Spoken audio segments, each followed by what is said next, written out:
Dear IFM, hindi porket mukhang wala ng pag-asa sa buhay ang isang tao, ay may karapatan na tayong maliitin kung ano ang mga kaya niyang gawin. Malay nyo, magugulat na lang tayo dahil magagawa niyang tuparin. Magsumika para tuparin ang mga pangarap niya sa buhay. Ako nga pala si Gerald, 36 years old at nagtatrabaho na idol. At lagi akong nakikinig sa Dear IFM. Lumaki rin akong nakikinig sa radio drama kaya mas gusto ko pa rin pakinggan ang mga kwento sa Dear IFM kaysa manood ng mga teleserye. Magaganda rin ang mga kwentong napapakinggan ko dito. May mga nakakakilig, nakakaiyak at nakakapagbigay ng inspirasyon sa buhay. At tingin ko naman, magiging inspired din kayo kapag napakinggan nyo na ang kwentong ibabahagi ko para sa inyo. Sa totoo lang, hindi ako ang bida sa kwentong ito. Saksi lang ako sa mga pinaghirapan at pinagdaanan ng isang kaibigan. At sisimulan ko ang kwentong ito nung mga high school students pa lang kami. Gerald, tambay muna ako dito sa bahay nyo ah. Uy, Miko, ba't ka nawala kanina? Hinahanap ka ni Ma'am Arellano. Hayaan mo siya. Inaantok lang ako sa klase niya eh. Kaya yun, tinakasan ko. Naku, loko-loko ka talaga. Kaya lalong nagagalit yung teacher natin sa'yo eh. Ganun talaga. Hindi nga nila ako kaya eh. Ako yung alamat sa atin eh. Sus, alamat daw. Teka, gumawa ka na ba ng assignment natin sa math? Hindi pa nga eh. Parang ayaw ko na nga gawin yun eh. Ay nako, Miko. Ayan ka na naman. Tinatamad ka na naman eh. Umayos ka nga. Gawin mo na yun. Papagalitan ka na naman eh. Ayaw ko nga eh. Napapagod na yung utak ko. Ha? Paano mapapagod yung utak mo eh halos wala kang pinapasukang klase? Parang hindi ka na nga nag-aaral eh. Ayoko na nga mag-aaral. Dapat kasi wala na yung mga eskwelahan na yan eh. Napapagod lang tayo. Alam mo, kapag hindi ka nag-aaral, hindi ka magkakaroon ng trabaho. At kapag wala kang trabaho, paano ka mabubuhay? Wag mo na nga akong sermonan. Para kang nanay ko eh. Matanda ka na ba? Basta ang alam ko, kapag bumagsak ka, lagot ka. Yun na nga lang yung subject na pinapasukan mo, hindi ka paggagawa ng assignment. Okay, sige na nga. Gagawa na nga ako. Pero, pakopyahin mo na lang ako. Ano? Ba't ko naman gagawin yun? Miko, gumawa ka ng sarili mong assignment. Gerald naman eh. Wala naman pakisama to. Sige na, tulungan mo na ako. Magkaibigan naman tayo, di ba? Bahala ka dyan. Hindi kita tutulungan. Umuwi ka na sa inyo, tsaka gawin mo na yung assignment mo. Magaling ka naman sa mata. Okay, sige na nga. Gagawin ko na lang. Kahit naman sa math, ako rin yung alamat eh. Wow ah. Pero hanggang kailan ka ba magiging alamat? Hanggang ngayon, pasaway ka pa rin. Mainit na yung mata sa'yo ng mga teachers oh. Pati na yung principal natin. Hindi ako magpapatalo sa kanila. Umiiyak lang sila sa akin. Yung mga yan, umiiyak lang sa akin yan. Wow! Pero di ba ikaw yung umiyak kapag ginugulpi ka ng tatay mo? Uy, ikaw ah! Huwag kang maingay dyan. Baka mamaya marinig ka ng mga klase natin. Ay bakit ayaw mong marinig nila yun? Kasi hindi na sila bibilib sa'yo. Hindi ka na magiging alamat sa kanila. Ang kulit naman ito. Sa'yo ko lang sinabi yan kasi. Kaibigan kita. Huwag mong sasabihin yun sa iba. Sige na, pero kasi Miko, hindi ka ba natatakot? Hindi mo ba naiisip na baka mamaya, yung nanay mo naman yung sakta ng tatay mo kapag nalalasing siya? Naiisip ko rin naman yan. Pero ano naman magagawa ko, di ba? Sa school, ako yung siga. Pero sa bahay, hindi ko pwedeng angasan yung tatay ko eh. Kung hindi, malalagot ako dun. Kaya nga dapat, magpakatino ka na. Mag-aral ka na ng mabuti. Para kapag nakapagtapos ka na, di makapagtrabaho ka. Kahit siguro may trabaho na ako, ganun pa rin yung tatay ko. Bahala na. Ang gusto ko lang naman, matulungan ko yung nanay ko. Yun naman pala eh. Di patunayan mong kayang-kaya mo. Miko, kilala kita. Alam kong mataas din yung mga pangarap mo sa buhay. Kaya kung ako sa'yo, magpakatino ka na. May pag-asa pa para maabot mo yung mga pangarap mo. Elementary pa lang kami, Magkaibigan na kami ni Miko. Mabait naman si Miko pero natural lang talaga sa kanya ang pagiging pasaway niya. Lagi niyang iniinis ang mga teachers at gumagawa talaga siya ng mga bagay para magpapansin sa mga kaklase namin. At lagi nga niyang sinasabi na siya raw ang alamat. Sobrang bilib na bilib talaga siya sa sarili niya pero iniintindi ko na lang. Siguro, tinatakasan lang niya yung totoong nangyayari sa buhay niya, lalo na sa pamilya nila. Mahirap lang talaga kasi sila at lagi pa siyang napagmamalupitan ng tatay-tatayan niya. Ayaw din niyang mag-aral. Ang gusto niya lang, maging sikat sa mga kaklase namin. Pero syempre, kapag sobrang tigas ng ulo, hindi magtatagal at mapapahama ka rin sa iyong pagiging pasaway. Ma'am, bakit niyo po ako pinatawag? Ikaw ba si Gerald? Kaibigan mo ba tong si Miko? Oo po. Bakit po? Ano po bang nangyari? Etong kaibigan mo, nag-shaft lift sa school canteen. Ano po? Totoo po ba yan, ma'am? Ay, sa tingin mo ba, iho, gumagawa ko ng kwento? Kaya nga nandito sa principal's office yung kaibigan mo eh. Sorry po, ma'am. Miko, pre, ba't mo naman ginawa to? Alam mo namang mali yan eh. Pabayaan mo na lang ako, pre. Gerald, baka pwede mo naman kaming tulungan, no? Sinasabi kasi nila, nagnakaw daw yung anak ko. Nahuli po siya, tita eh. Ibig sabihin po, totoo pong nag-shoplift siya. Naku hindi magagawa ni Miko yun. Mabait ang anak ko. Nay, wag na po kayo makialam. Paano hindi ako makikialam? Baka tanggalin ka nila sa eskwelahang to. Di hayaan nyo na lang po sila. Yun naman po yung gusto nila eh. Ay, Diyos ko. Gerald, kausapin mo nga tong kaibigan mo. Ang bihira, napakatigas ng ulo. Ayaw na makinig sa akin. Pre, ano naman ba tong ginawa mo? Nag-cutting ka na nga, nag-shoplift ka pa. Wag mo na akong tanungin, pre. Kakainis ka naman kausap po. Paano kita matutulungan yan kung di ka magsasalita? Ayoko na nga mag-aaral eh. Di, i-kick out nila ako. Isinusumpa ko naman tong eskwelahan na to eh. Pre, huwag ka namang magsalita ng ganyan. Nagpapakahirap yung nanay mo para lang mapag-aral ka tapos sasayangin mo lang. Pinatunayan ko lang na ako pa rin yung alamat ng klase natin. Naagaw lang ni Benjo yung kasikatan mo, ayaw mo nang magpatalo. Kaya ka napapahamak eh. Ano tong alamat na naririnig ko? Yan bang tawag sa kanya? Kaya ba siya nag-shoplift para magpasikat siya? Ma'am, parang ganun na nga po. Pasensya na po talaga, ma'am. Hindi na po ito mauulit. Talagang hindi na mauulit to. Ngayon lang nangyari to sa school natin at hindi simpleng bagay lang yung ginawa ng kaklase mo. Wala akong magagawa kundi parusahan siya. Ma'am, baka naman po pwedeng magaan ng parusa, please. Titingnan at pag-aaralan ko kung anong nakalagay sa handbook natin. Pero kailangan siyang maturuan ng leksyon sa ginawa niya. Sige na po, ma'am. Tanggalin nyo na lang po ako. Ayoko naman po mag-aaral eh. Pre, tumigil ka nga. Alam mo yung sinasabi mo? Nandito nga kami para tumulong sa'yo eh. Hindi ko kailangan yung tulong nyo. Pabayaan nyo na lang ako. Kalokohan lang yung pag-aaral na yan eh. Anak, tumahimik ka na nga. Anak naman eh. Nagpapakahirap ako para lang makapagtapos ka ng pag-aaral. Tugot pawis ang pinupuhunan ko para lang masigurong magiging maganda ang kinabukasan mo. Tapos sasayangin mo. Kung talagang may malasakit ka sa akin na nanay mo, tatapusin mo ang pag-aaral mo.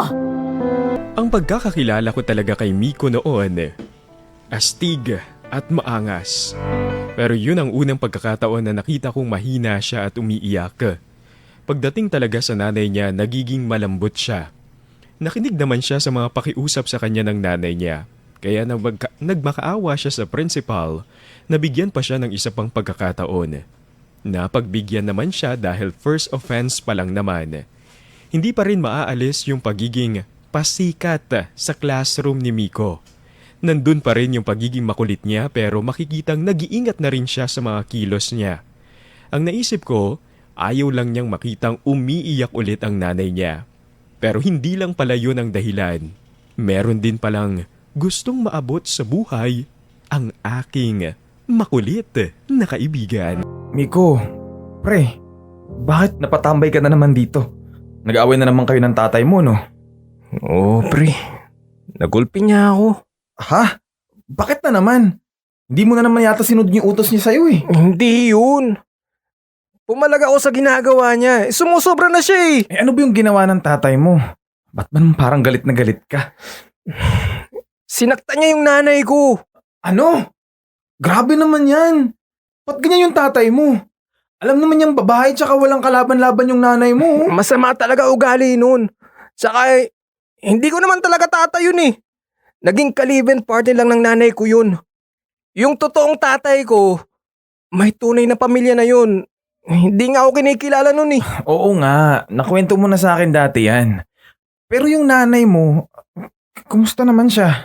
Ewan ko ba dun? Sinabi ko nang umalis na kami sa poder ng boyfriend niya eh. Ayaw naman niya. Mahirap din kasi, Miko. Hindi nyo basta-basta magagawa yun. Baka iniisip lang ng nanay mo kung saan kayo pupunta kapag umalis kayo. Hindi yun ang dahilan niya. Talagang mahal lang niya yung kinakasama niya. Pero, pre, ayoko na talaga eh. Impyerno yung buhay namin dun. Sa ngayon kasi, pre, wala ka pa talagang magagawa. Mga bata lang tayo, oh. Mga estudyante. Oo nga eh.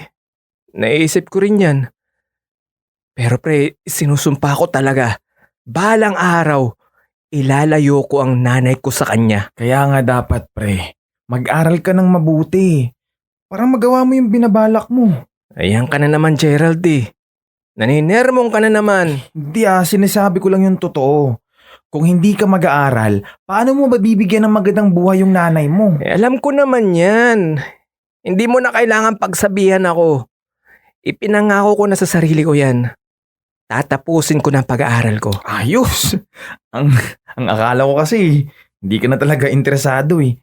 Para sa'yo rin naman yun eh. Naalala ko lang yung sinabi mo sa akin. Alam mong, mataas yung pangarap ko. Totoo yun, pre. Gusto ko rin namang may patunguhan ng buhay ko. Yun naman pala eh. Di gawin mo ang lahat para maabot mo yung pangarap mo. Oo nga pala. Ngayon ko lang narinig yan sa'yo Ano nga pala yung pangarap mo para sa sarili mo? No, Gerald, wag na. Tinatanong mo pa ako eh. Basta may pangarap ako sa buhay. Hindi ko na kailangang sabihin yun sa'yo. Ito naman para namang di tayo magkaibigan yan eh. Pati ba naman yung pangarap mo, ililihim mo pa sa akin? Nahihiya ako eh. Kaya, wag na lang. Baka pagtawanan mo lang ako eh. Ano? Ba't naman kita pagtatawanan? Huwag ka nang mahiya sa akin. Sige na. Okay, sige. Sasabihin ko sa'yo. Pero mangako ka sa akin hindi mo ipagsasabi to sa ibang tao. Kahit sa mga klase natin. Huwag kang mag-alala. Hindi ko nga sasabihin. Ulit naman ito. Sige na, sabihin mo na. Hindi ko alam kung maniniwala ka sa akin, pre. Yung pagkakakilala mo sa akin, ayoko sa pag-aaral. Teka, huwag mong sabihin, hindi nga. Parang hindi bagay sa'yo. Pero kung yan talaga yung pangarap mo, edi okay. Oo, pre. Sana matupad mo. Oo, pre. Magmula nang kinumbinsin niyo ako ni nanay na magpakatino, nagbago na yung pananaw ko sa buhay. Isinusumpa ko sa sarili ko. Magiging teacher din ako. Sa lahat-lahat ng tao, wala talagang mag-aakala na pangarap pala ni Miko na maging teacher balang araw. Natatawa ako sa mga sinasabi niya, pero sa kabilang banda, nagbabago na rin ang pagtingin ko sa kaibigan ko. Mula sa isang estudyanteng makulit, gusto lang na magpasikat, hindi naniniwala sa pag-aaral, hindi ka panipaniwala ang pagiging teacher pala ang gusto niyang maabot sa buhay. Natutuwa ako para sa kanya dahil kahit papaano, nagkaroon na ng direksyon ang buhay niya. Nandito lang naman ako bilang kaibigan niya at handang sumuporta. Sana lang ay kayanin niya ang mga pagsubok na haharapin niya. Noong papasok na ako ng kolehiyo, yun na yung huling beses na nakita ko si Miko. Nabalitaan na lang naming tinakasan na nilang mag-ina yung tatay-tatayan niya. Hindi ko alam kung paano niya nagawa, pero mukhang nakumbinsi ni Miko ang nanay niyang hindi sila magkakaroon ng magandang kinabukasan habang kasama nila ang ka-live-in partner nito. Hindi ko na alam kung saan na sila nagpunta o kung saan sila tumira. Nalungkot din ako dahil namimiss ko yung kaibigan ko. Pero kailangan ko ring asikasuhin ang pag-aaral ko. Marami rin akong mga pinagdaan ng pagsubok nung nasa college na rin ako. Hanggang sa dumating na ang huling taon para makapagtapos na rin ako. Boss. Ito na po yung order nyo. Miko? Pre, ikaw ba yan? Gerald! Pre! Ikaw nga! Uy! Ang tagal na natin di nagkita. Oo nga eh! Uy, ano? Kumusta ka na, pre? Well, ito, okay naman. Graduating na ako sa college, pre. Ikaw, kumusta ka? Yun na nga eh. Mahabang kwento, pre. Ha? Ano bang nangyari? Halika dito, kwento mo naman sa akin. Nako, pre. Baka masita ako ng supervisor ko eh. Mahirap namang mawalan ako ng trabaho. Ano ka ba? Halos wala pa namang mga customers eh. Okay lang yan. Hindi ka papagalitan yan. Mabait naman yung supervisor ko, kaya nga lang, syempre, nakakaya ring abusuhin yung kabaitan niya. Hold on, wait. Ako magpapaalam para sa'yo. Teka lang. Pre, wag na pre. Ikaw talaga ang kulit mo pa rin. Sir, itong waiter nyo, kaklase ko to eh. Uy, Baka pwedeng mag-usap lang po kami saglit. Ang tagal na kasi namin hindi nagkita eh. Ay nako, Gerald. Parang mas makulit ka pa kaysa ngayon ah. Huwag ka na magpapigil. Ayan oh. Pumayag naman yung supervisor mo. Halika na. Puha muna pre. Ikwento mo sa akin. Bakit parang may problema ka? At hindi ka ba makakagraduate? Hindi pa pre. Patigil-tigil kasi ako sa pag-aaral. Nakakalungkot namang marinig yan pre. Ang akala ko pa naman, sabay tayong makakagraduate. Oo nga eh. Hindi ako makasabay sa inyo. Pero naniniwala ako may awa rin ng Diyos. Yun! Ganyan dapat ang mindset, pre.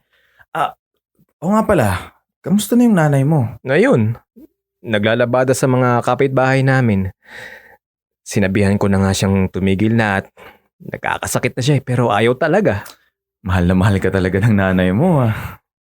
Ang sabi ko nga sa kanya, huwag niyang isipin yung mga gastusin.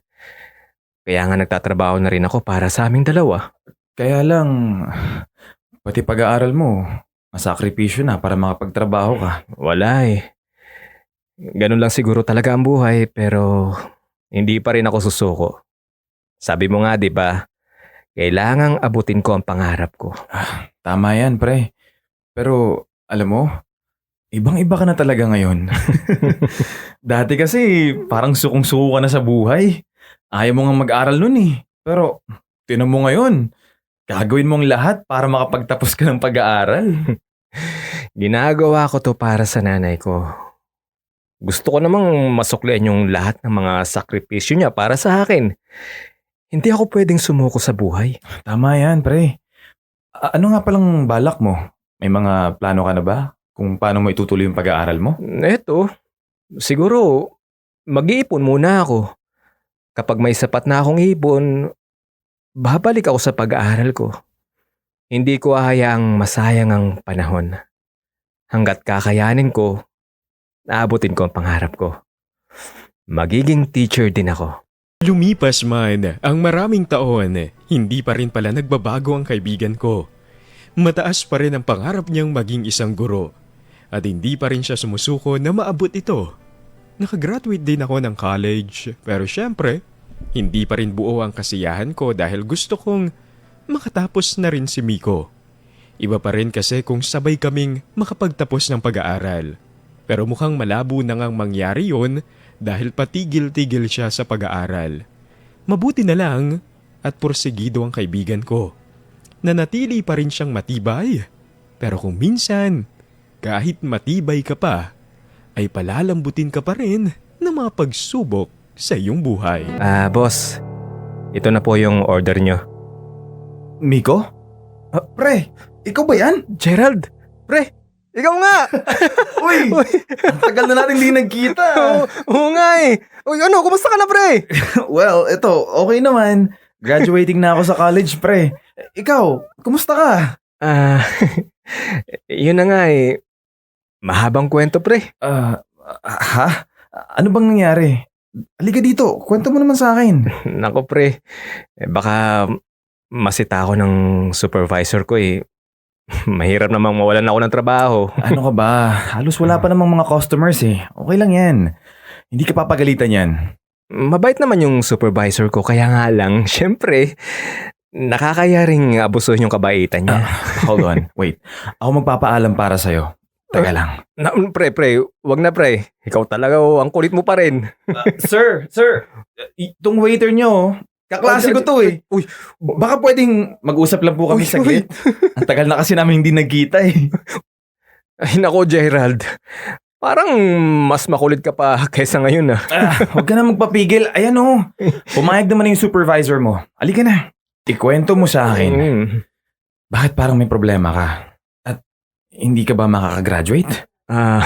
Hindi pa pre. Patigil-tigil kasi ako sa pag-aaral. Nakakalungkot namang marinig yan, pre. Ang akala ko pa naman, sabay tayong makakagraduate. Oo nga eh. Hindi ako makasabay sa inyo. Pero naniniwala ako may awa rin ng Diyos. Yun! Ganyan dapat ang mindset, pre. Oo nga pala.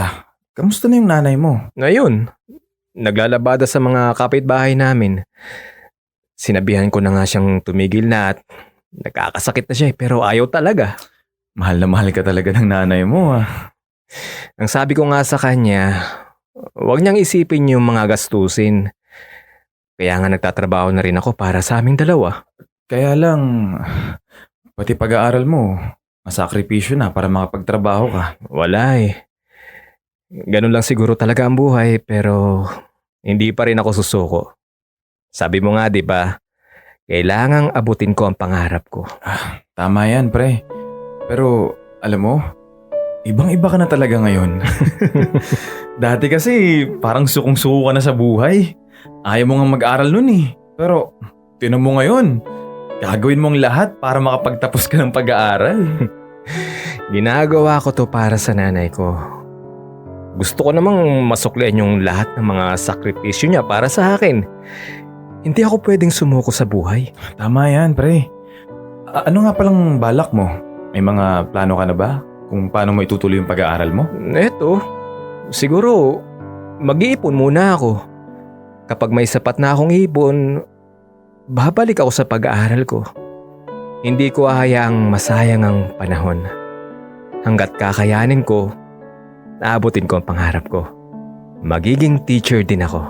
Sa kabila ng mga pagsubok na pinagdaanan sa buhay, ay nanatiling matatag si Idol Gerald. Sa mga panahon na yon,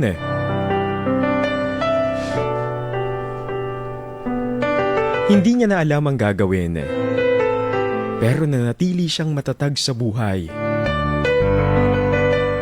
Dahilan kung bakit nga ba nagpursige siya sa buhay. At hindi ko aakalain na darating sa punto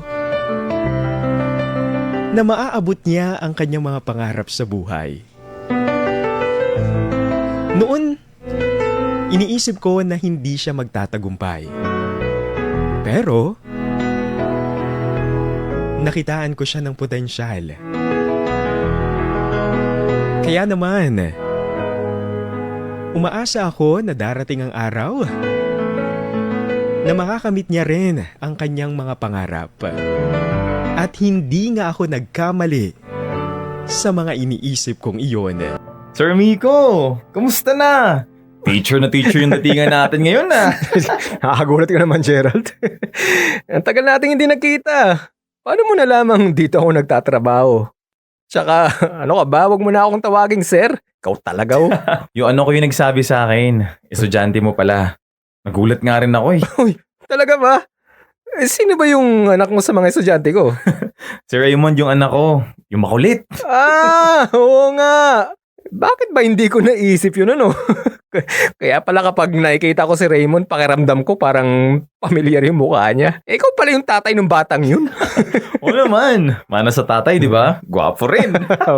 Oo nga. Kaya lang, makulit yung batang yun. Medyo tamad din. Hindi ko nga alam kung ano bang grades ang ibibigay ko dyan. Pare naman. Seryoso ka ba? Talagang problema dito yung anak ko. Huwag mo naman pababain yung grade niya, please. Huwag kang mag-alala. Kakausapin ko Oy. siya. Ikaw naman, biro lang yun. Active sa klase yung anak mo. Magaling sa recitation at mga quizzes niya. Maganda naman yung mga grades siya, kaya huwag kang mag-alala. Salamat naman. Ang akala ko pa naman, mapapagalitan ko yung anak ko. Pero, ang bilis ng panahon, no? Medyo matatanda na rin tayo. May mga anak na rin. Ay, oo nga pala, bago natin pag-usapan yan napansin ko lang, ang ganda at ang puti ng ngipin ng anak mo. Ano bang toothpaste ang ginagamit niya sa bahay? Napansin mo rin pala. Yan kasi yung toothpaste na paborito ng asawa ko, pre. Goodbye sa tooth decay, unique toothpaste every day. Makagamit nga din yan para maalagaan din yung ngipin ni nanay. Oo nga pala. Ang tagal na nating di nagkita. Wala na akong balita kung may pamilya ka na. Naku pre, wala pa. Hindi na muna iniisip yung mga bagay na yan. Bakit naman? Miko, marami na rin nangyari sa buhay mo. Ang dami mo na rin paghihirap. Karapatan mo rin namang lumigaya. Pre, hindi ko naman sinasara yung pinto ko sa mga bagay na yan. Kaya lang, gusto kong tutukan muna yung nanay ko. Alam mo naman, may edad na rin yun. Kailangan niya ako. Kung sa bagay, naintindihan naman kita dyan. Grabe. Hanggang ngayon, hindi ako makapaniwala, pre. Dati, ayaw na ayaw mo sa pag-aaral. Pero ngayon, teacher ka na, boy! Ikaw talaga. Puro ka pa rin kalokohan. Uy, pero alam mo, sa totoo lang, ako rin, di makapaniwala. Sa dami ng mga pinagdaanan ko, alam mo yun hindi ko akalain mamupunta rin ako dito. At dahil dyan, pre, napatunayan mong isa talagang alamat! Matagal ko nang hindi narinig yung mga salitang yan Nakalimutan ko na nga yan Pero hindi pre. Simpleng tao lang akong nagpapakahirap para matupad ang mga pangarap ko. Kaya nga nakakabilib ka Hindi biro ang mga pagsubok na pinagdaanan mo. Pero, tinan mo, nakayanan at nalagpasan mo ang lahat ng yun. Kung ibang tao yan, baka matagal nang sumuko. Kaya pre, isa ka talagang alamat para sa akin. Hindi ako makapaniwalang pagkatapos ng maraming hirap at pagsubok ay naabot at natupad din ni Miko ang pangarap niyang isang maging guro. Mula sa isang estudyanteng makulit at ayaw mag-aral, ngayon isa na siyang teacher na pinagbubuti ang pagtuturo niya para sa kanyang mga estudyante. Lagi raw niyang pinapaalala sa mga klase na importante ang edukasyon at hindi nila dapat ito sayangin. Ang pagkakataon na magkaroon sila ng magandang kinabukasan. Sa ngayon, magkaibigan pa rin naman kami ni Miko. At ang balita ko ay iniimbitahan pa raw siyang magturo sa isang sikat na university. Malayo na talaga ang naabot ng kaibigan ko at masayang-masaya ako para sa kanya. Hanggang dito na lang muna at maraming salamat. Nagmamahal, Jayrald.